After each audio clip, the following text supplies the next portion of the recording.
Le Yunnan, le pays au-dessus des nuages. Une province de Chine qui n'est pas vraiment chinoise. Sur les contreforts du Tibet, 22 minorités ethniques composent le peuple des montagnes.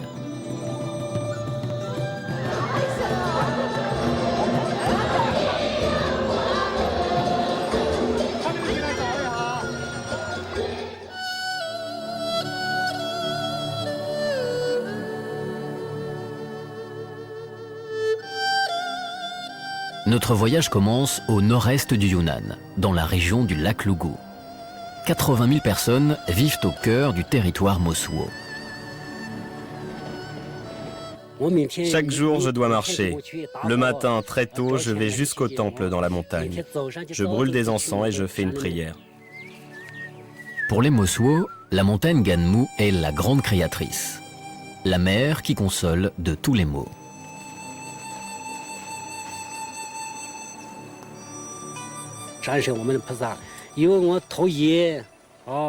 Quand on a mal à la tête, on va prier le dieu de la montagne et il nous guérit. Chaque village a son propre dieu et ce depuis des millénaires. Les Tibétains, après avoir conquis les Mosuo, les ont convertis au lamaïsme, la version tibétaine du bouddhisme. Selon la légende, Ganmu, la montagne mère, est devenue furieuse. Elle est allée jusqu'à Lhasa, imposer le respect au nouveau dieu.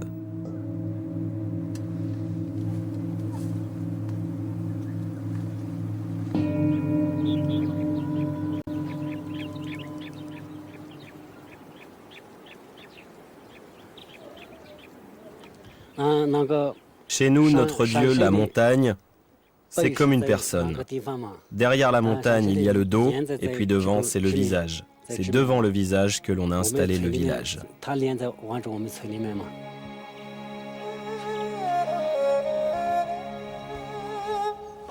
La structure familiale chez les montagnards Mosuo est quasiment unique au monde.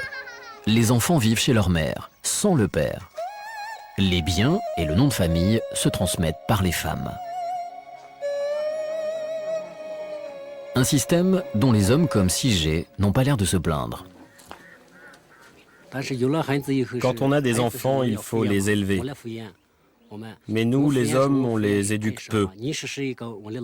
Selon nos coutumes matriarcales, ce sont les mères qui le font. Moi, j'élève les enfants de mes sœurs. En tant qu'oncle, j'élève mes neveux et mes nièces. Mes enfants habitent chez ma femme, où ils sont élevés par leurs oncles.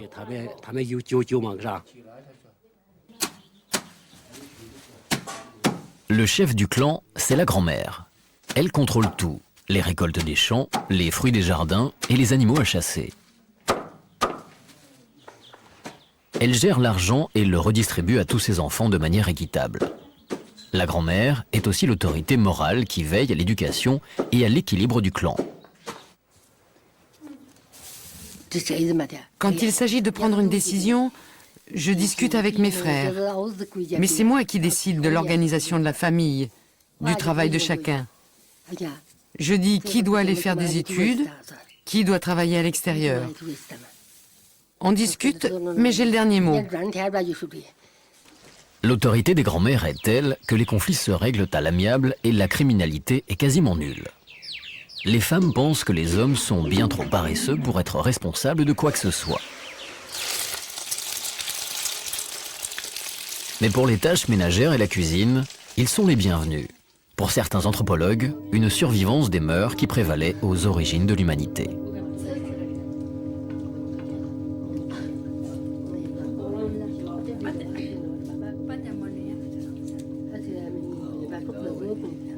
À l'heure du déjeuner, Le rayon de lumière posé sur le bol sacré sert d'horloge.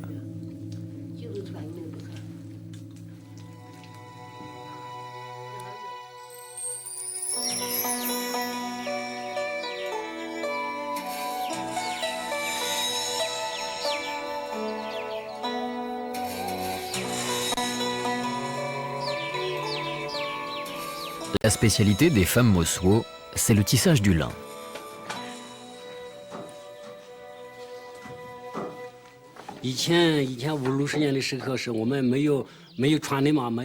Autrefois, dans les années 50-60, il n'y avait pas de vêtements tout faits.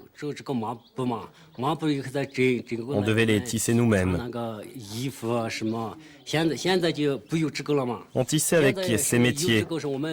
Aujourd'hui, on n'en a plus besoin, mais on utilise ce tissage pour les vêtements funéraires. Ce sont les moines qui utilisent ce genre de tissu. On tisse pour les moines bouddhistes.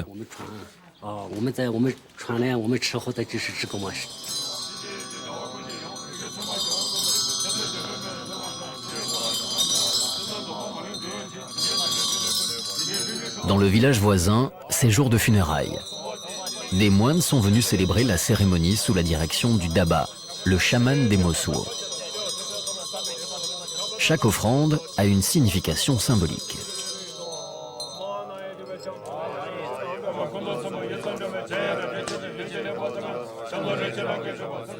Pour les Mosuo, l'âme retourne là d'où elle vient, et le Daba guide l'âme.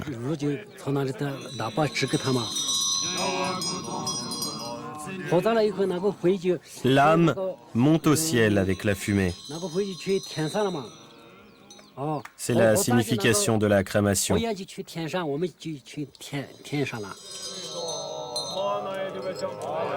Chez les Mosuo, la mort est un commencement. Lorsqu'un enfant grandit, les membres du clan l'identifient à un ancêtre décédé. Les litanies accompagnent le rituel toute la matinée.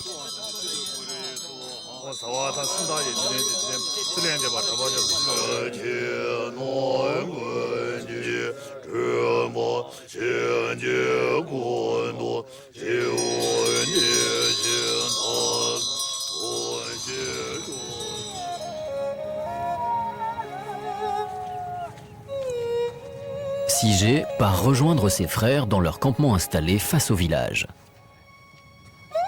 Ils ont castré des buffles et attendent que les animaux cicatrisent. Pas question de s'en approcher. Le buffle peut devenir agressif.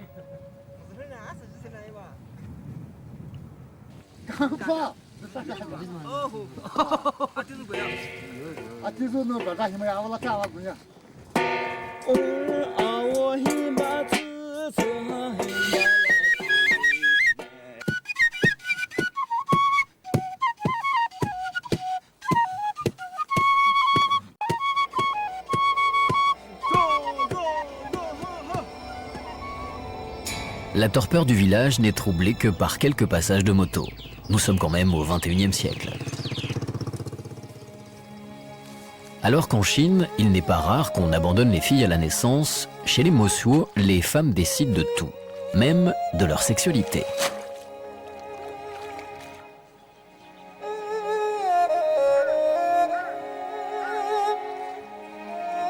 Sige ne vit pas avec sa femme et ne peut lui rendre visite la nuit que si elle le veut bien.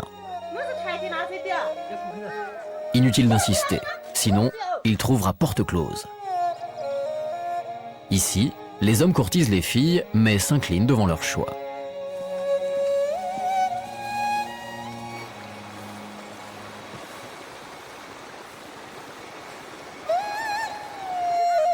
Kuyi, la jeune sœur de Sige, devra rencontrer de nombreux prétendants avant de trouver l'élu de son cœur. Quand un garçon voit une fille qui lui plaît, il la courtise. Au début, on le cache à la famille. On le fait en cachette et l'homme part avant le lever du jour. Quand les relations sont plus avancées, la famille du garçon achète des cadeaux pour la famille de la fille.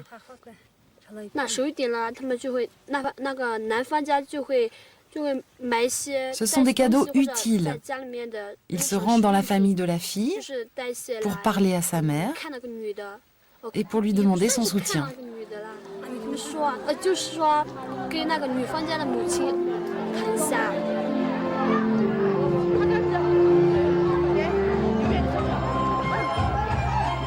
Être une femme libérée n'empêche pas de rêver. Les femmes Mosuo sont connues pour leur beauté. Certains appellent la région le royaume oriental des filles.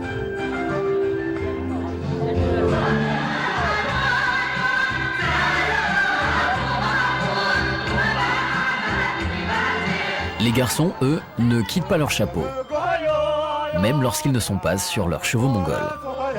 En chinois, Mosuo veut dire cow-boy.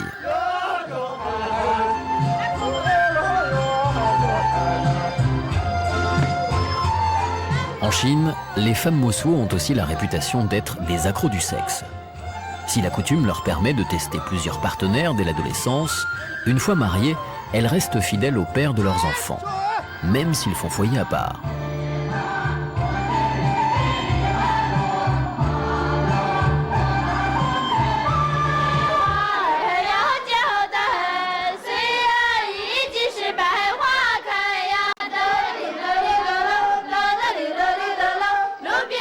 Ces traditions se sont maintenues jusqu'à présent, mais la modernité gagne du terrain et apporte aux hommes des montagnes de nouveaux gadgets.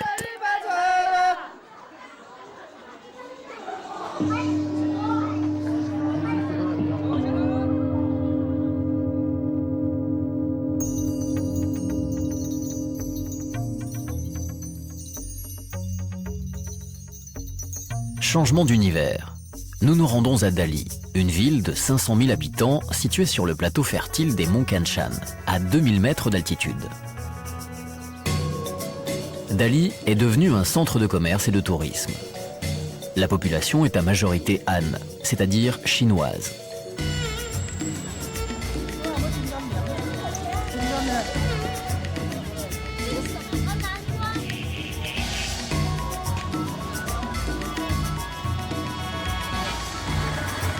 La minorité Bai représente quand même 40% des habitants.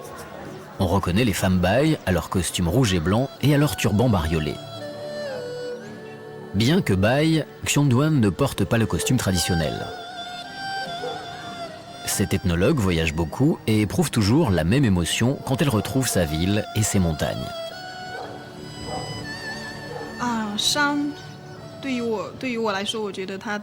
Pour moi, la montagne représente le courage et la force. C'est comme une mère.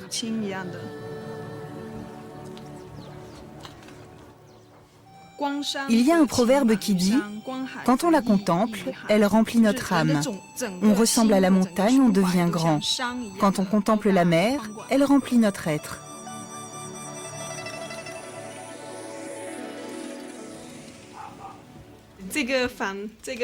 Cette pièce est à la fois ma chambre et mon bureau.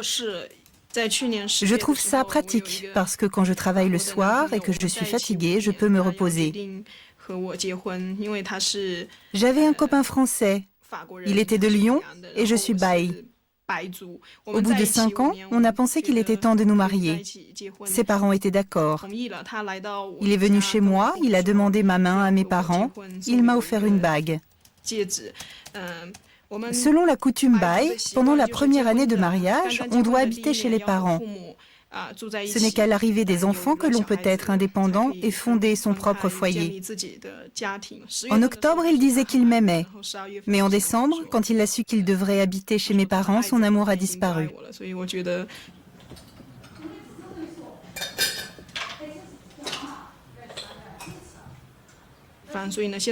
Maintenant, je suis seule dans cette chambre.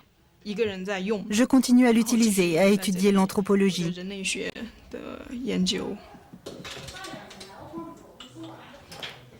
Je pense qu'une femme doit avoir un certain pouvoir, avoir son propre travail et être indépendante, ne pas dépendre des hommes pour vivre. Comme je fais des études, c'est en cela que je diffère des femmes traditionnelles Bai.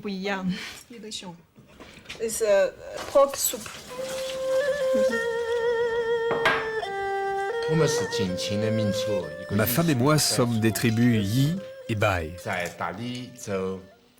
Nos deux tribus sont apparentées et proches géographiquement. Nous avons des coutumes, des langues communes. Nous nous sommes connus tout jeunes. Nous sommes ensemble depuis les années 70. Ça fait une éternité.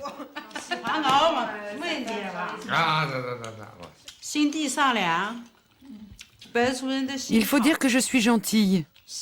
Les Baï ont bon cœur. Ils sont justes.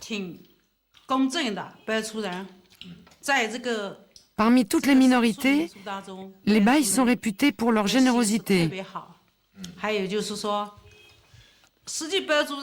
En réalité, les Baï peuvent se marier avec un homme de n'importe quelle tribu. Mais moi, personnellement, je n'aime pas les étrangers. Elle n'aime pas les étrangers. Ni les Tibétains. Dans ces montagnes, vivre ensemble n'est pas facile lorsqu'on n'appartient pas à la même communauté.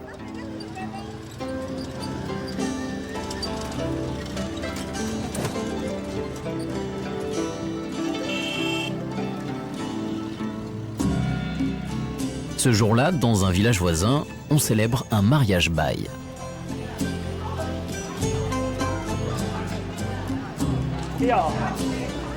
Tout le monde est convié à la fête.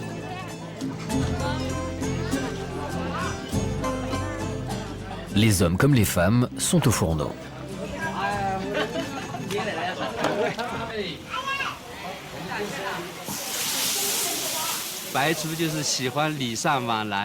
Les Baï aiment offrir et recevoir. Pour un mariage, on offre non seulement de l'argent, mais aussi du riz. Nous adorons le riz.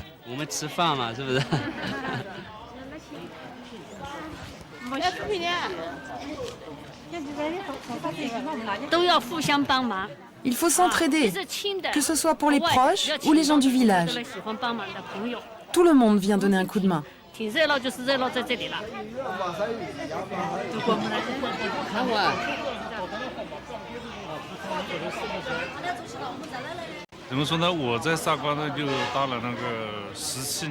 suis le maire du village depuis 14 ans. Les mariages et les funérailles sont les grands événements de la vie. Et les gens sont très solidaires. On fait la fête ensemble. Dans un repas chinois, avec 8 plats végétariens et 8 plats de viande, gare aux épices et à l'alcool local. Monsieur le maire, on prend l'alcool ensemble?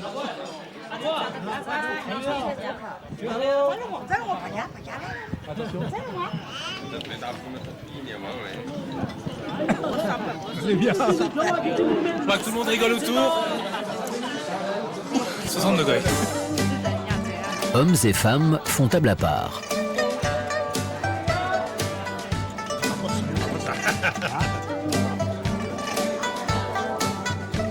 Les coiffes des femmes représentent les 4 éléments essentiels de Dali. Le vent, la fleur, la neige et la lune.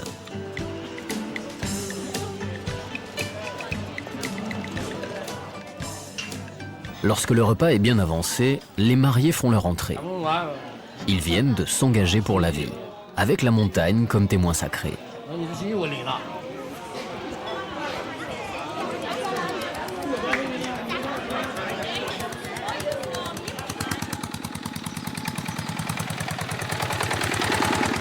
À quelques centaines de mètres de la cérémonie, dans le silence, les bergers gardent leurs bêtes.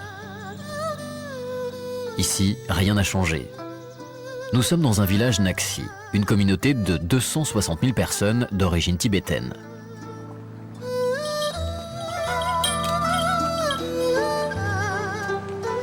Les femmes vont au travail, tandis que les hommes parlent de la pluie et du beau temps.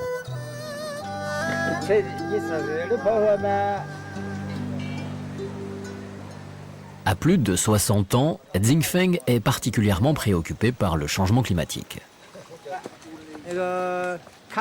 Maintenant, le temps s'est réchauffé. Il ne neige presque plus. Il n'y a quasiment plus de neige sur la montagne. Avant, lorsque nous étions petits, Il y avait de la neige tout au long de l'année, partout. Maintenant, il ne neige plus que pendant l'hiver, c'est dommage. C'est bien pour nous les agriculteurs, mais pour le tourisme et l'environnement, ça n'est pas une bonne chose. Pour les touristes, ça n'est plus une montagne aux neiges éternelles, mais une montagne de pierre. Alors, depuis quelques années, les montagnards ont trouvé la parade, le tourisme équestre. Pour Zifeng, une page est en train de se tourner.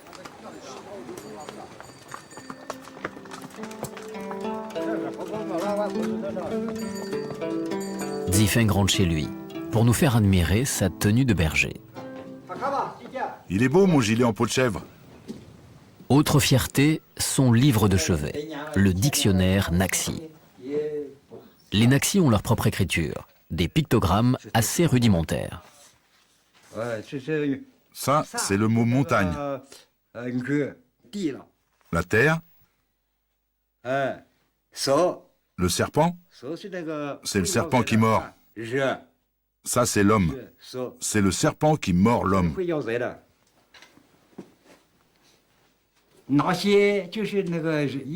Dans la tradition, nous sommes trois frères, les Tibétains, les Naxi et les Bai. À l'origine, les trois frères ne pouvaient pas parler, ils étaient muets.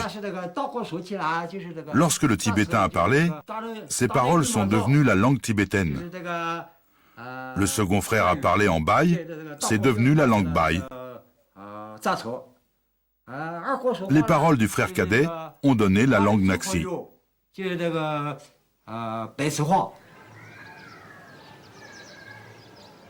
Sur un territoire protégé, la montagne des Trois Frères accueille désormais les touristes. Il est interdit d'allumer du feu dans la montagne sous peine d'amende.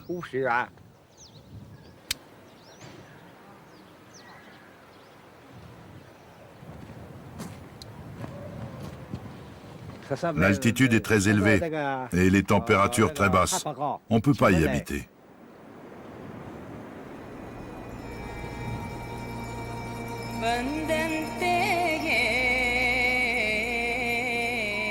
Certains y trouvèrent pourtant refuge.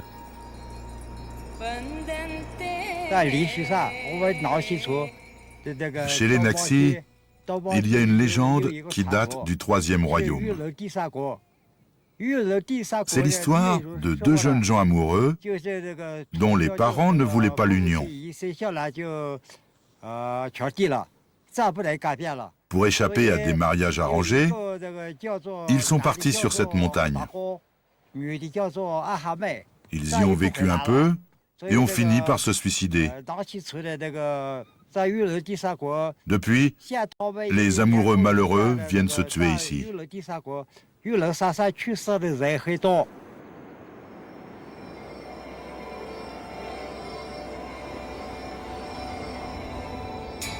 Voilà pourquoi l'endroit s'appelle la montagne des fiancés suicidés.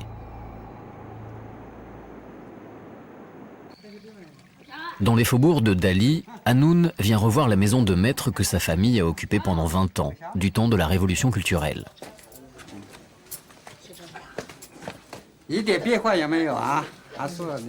Ça n'a pas du tout changé. Regarde, c'est toujours comme avant. C'est bien.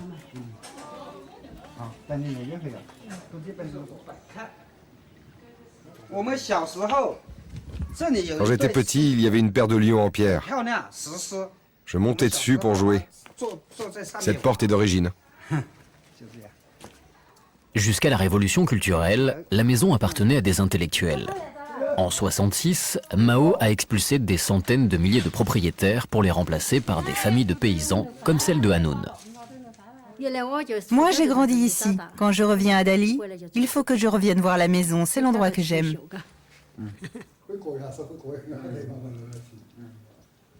Mao a voulu faire du passé table rase. Regarde les sculptures, elles sont cassées.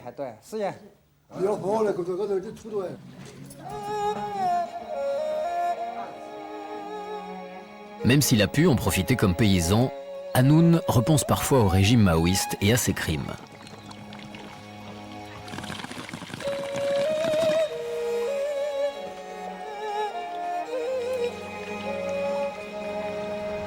Le Yunnan a eu bien du mal à résister au passage du grand timonier et à garder ses traditions.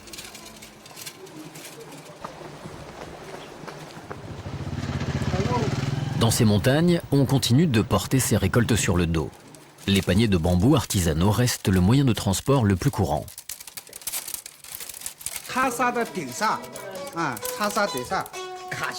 On va chercher ce bambou sur la montagne Kangshan.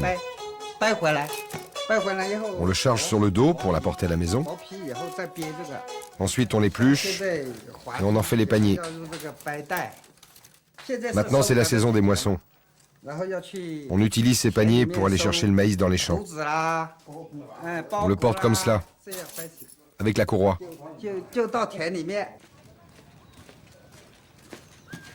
La survie des familles dépend des récoltes.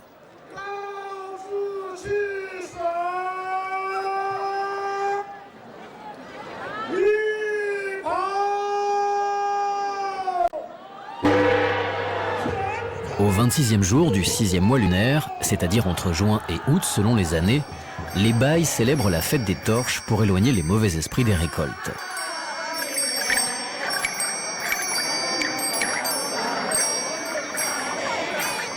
Chacun met le feu pour détruire les insectes et autres parasites.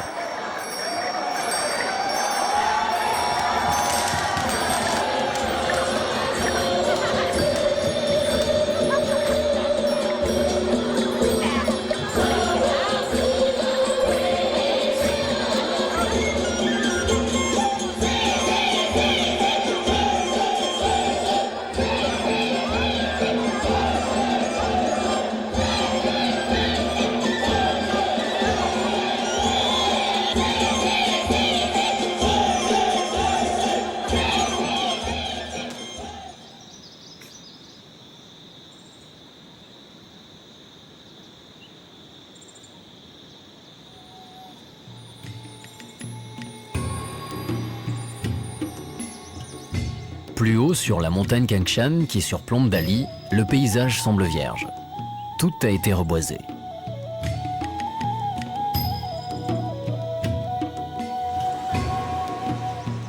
Aucune trace humaine, hormis le sanctuaire qui protège la ville.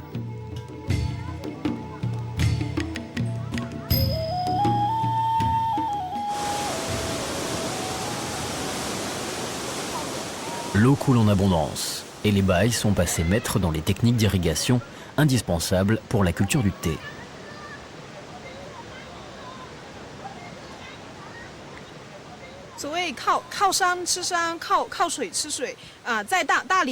Quand on habite près de la montagne, on prend les ressources de la montagne. Quand on habite près de l'eau, on prend les ressources de l'eau. Ici, le dieu de la montagne Kang nous a fait un don merveilleux. C'est le thé.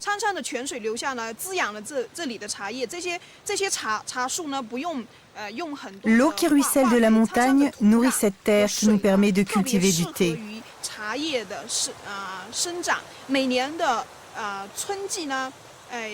Nous n'avons pas besoin d'engrais chimiques.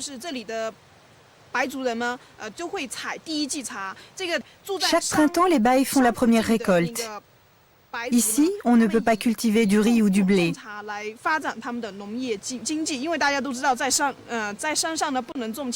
Les Baïs qui habitent près de la montagne développent leur économie grâce au thé.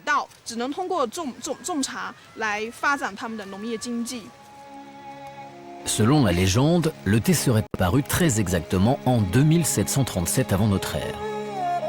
Des feuilles seraient tombées d'un arbre dans l'eau chaude de l'empereur. Avant d'écrire, Xian ne déroge jamais à la cérémonie du thé. Avec plus de 500 substances actives, le thé corsé aide à la méditation.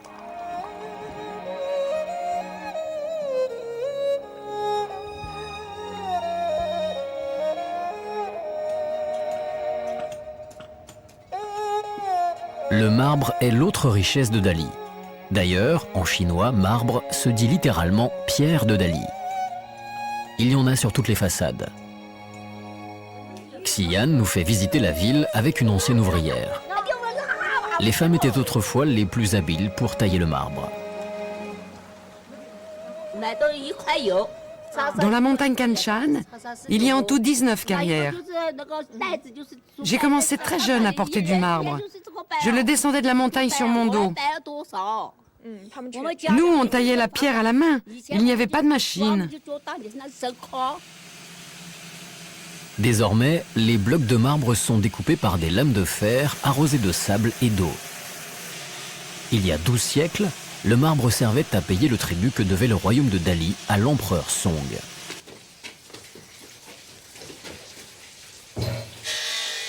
Les tablettes extraites du marbre s'appellent des pierres de rêve. On y voit des veines en forme de montagne ou de chute d'eau, comme dans une peinture à l'encre de Chine. Des rêves qui tendent à disparaître.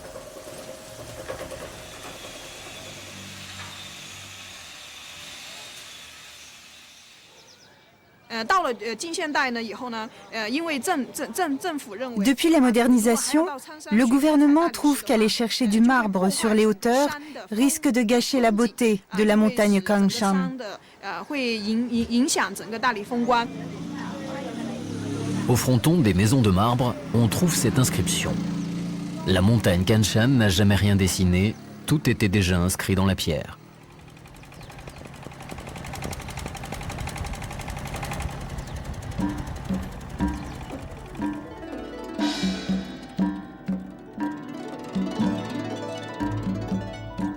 Nous rejoignons Lijiang. Dans le Yunnan, les routes carrossables sont peu nombreuses et dangereuses. Il a plu toute la nuit. Le Yangtze-Kiang charrie une eau boueuse qui lui a valu le nom de fleuve jaune. La route est bloquée. À 10 cm du précipice, un car s'est embourbé et attend des secours. Le Yunnan Express n'a jamais aussi mal porté son nom.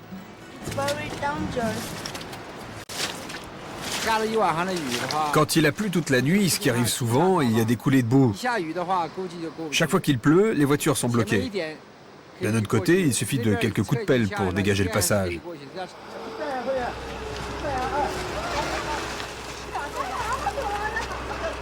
Après 4 heures d'attente, les secours arrivent. Le chauffeur s'inquiète car les chutes de roches et les coulées de boue risquent de faire basculer le car. On construit un barrage en bas. Quand il sera construit, ici, tout sera inondé, et en haut, il y aura une nouvelle route. Mais la nouvelle route est à peine construite, et elle risque déjà de s'écrouler. Quand ça arrivera, on reviendra sur l'ancienne route.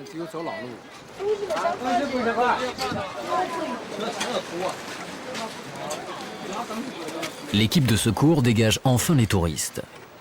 Certains auront au moins appris qu'en période de mousson dans ces montagnes, mieux vaut ne pas porter de chaussures blanches.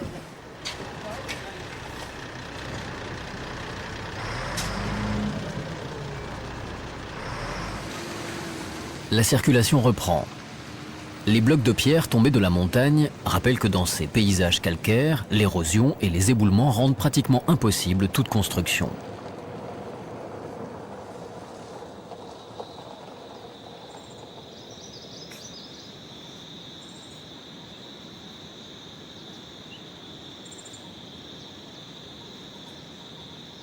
Les abeilles s'en moquent. En altitude, elles trouvent à profusion les fleurs à butiner. La saison venue, les apiculteurs viennent récolter le miel et installent des campements provisoires et leurs petites boutiques. Madame Yu veut nous montrer ses ruches. Attention, ça pique.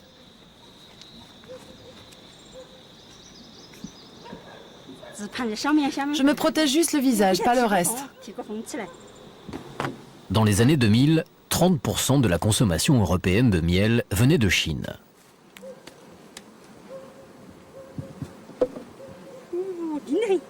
Attention qu'elles ne vous piquent pas, elles sont énervées.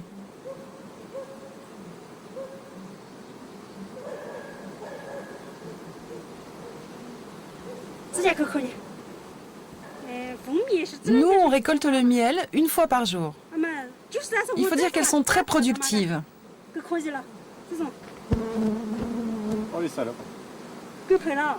Faites attention, elles passent sous les vêtements. Et dans le Yunnan... Ah, putain, il y a une qui m'a piqué. Pour filmer, on a fait où pour filmer? Ah, putain. C'est une difficulté de tournage, mais il est courageux, je pense qu'il va s'y remettre. Après ces émotions, nous reprenons la route sur le rythme des caravanes de la soie et du thé qui reliaient le Tibet à la Chine. Elle franchissait les brumes éternelles du mont Yulong pour atteindre Lijiang, la belle endormie qui sommeille à ses pieds.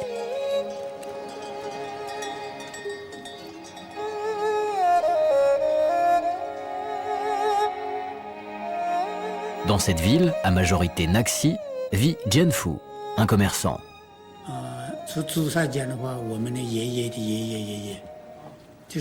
Depuis des générations, notre famille utilise la route des caravanes qui reliait Liyang à Lhasa pour acheter des marchandises venues d'Inde. Mon père a beaucoup utilisé cette route. Il est tibétain. Il est venu à Liyang à l'âge de 5 ans. Il faut à peu près 3 mois pour arriver à Lhasa. Et plus on avance, plus c'est pénible.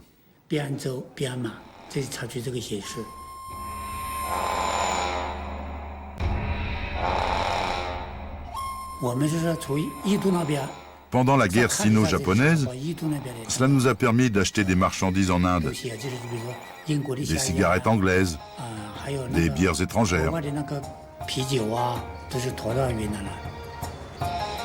Cette route qui traverse l'Himalaya a enrichi Lijiang et la famille de Jianfu, le bébé sur la photo.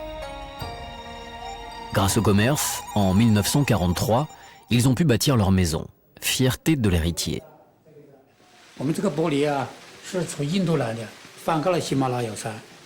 Ce verre a été acheté en Inde. On l'a rapporté à travers l'Himalaya.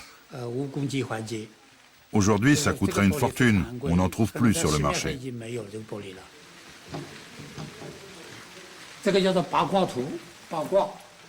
C'est le bagua, un hexagramme taoïste. Quand on rend un oracle, le cercle au milieu représente la personne. Et autour, ça représente le monde. C'est ça sa signification. Il y en a 1, 2, 3, 4, 5 en tout, disposés symétriquement. Avec ses toits en ardoise, Lijiang est classée au patrimoine mondial de l'UNESCO. Elle mêle pierre et eau. Irriguée par les sources qui dévalent du Yulong, les canaux quadrillent la ville. On la surnomme la Venise orientale. Quand j'avais 4 ou 5 ans, il y avait beaucoup de poissons dans cette rivière. L'eau était limpide, comme aujourd'hui. Pendant la journée, on lavait les légumes et les vêtements dans la rivière. Le soir, on buvait l'eau de la rivière.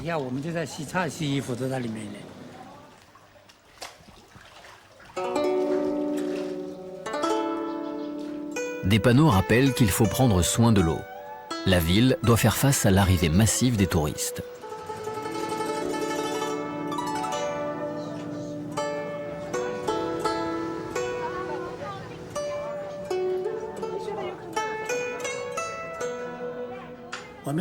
Autrefois, quand on voyait un étranger, c'était l'événement du siècle. On s'attroupait pour voir cet individu au grand nez et aux yeux bleus. Aujourd'hui, ils sont partout, on n'y fait plus attention. La ville des caravanes s'est reconvertie en une foire à souvenirs. Et le badaud admire autant les tissages que les belles mosso qui les réalisent. La bosse du commerce s'acquiert dès le plus jeune âge. Tonton, tata, achetez nos gâteaux, ils sont délicieux. Dans cette agitation, on en finirait par oublier la beauté des montagnes.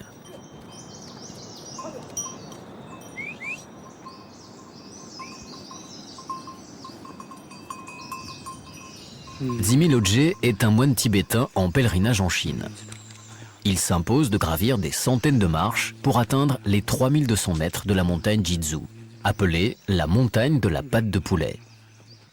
Une épreuve obligée pour son initiation. Cette montagne est l'un des 5 hauts lieux bouddhistes chinois. Il y a un grand sage bouddhiste, Jiae, qui a passé sa vie ici. C'est pour cela que c'est un lieu sacré. Il a médité, s'est perfectionné et a atteint l'accomplissement ultime. C'est un exemple pour moi. Je veux imiter les saints. Toute ma vie, je vais faire comme ce saint et essayer d'atteindre le même niveau.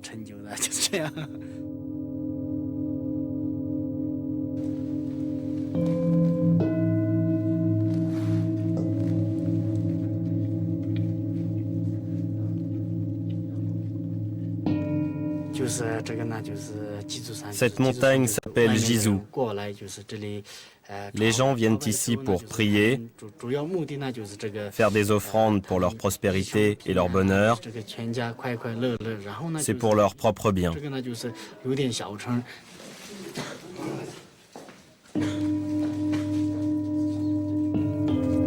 Autrefois, 5000 moines vivaient dans les quelques 300 temples disséminés dans la montagne.